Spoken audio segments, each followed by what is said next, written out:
seconds? Yeah, they claim it'll take only 30 seconds to build this. So Okay. we're going to do that from now. Alright. So we're going to start our 30 seconds now. So I lift it out, take it out. This is the tent. I started at 45 seconds of the video. Yeah, let's see. Alright, that's it. Alright, I gotta do the trick. Goes like that. Like that.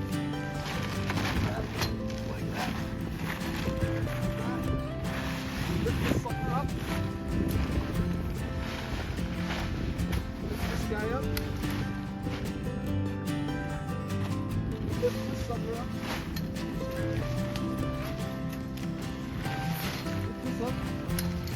And then put this guy up. There we go.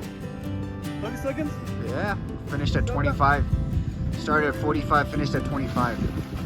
Alright, you still have the video on? Yeah, yeah. So this is it, guys. And hammer the I'm nails. very happy with this tent. I highly suggest you guys to buy this. It was only $60 in Walmart. The Ozark Instant A-frame tent. And 4 people will fit in, clearly.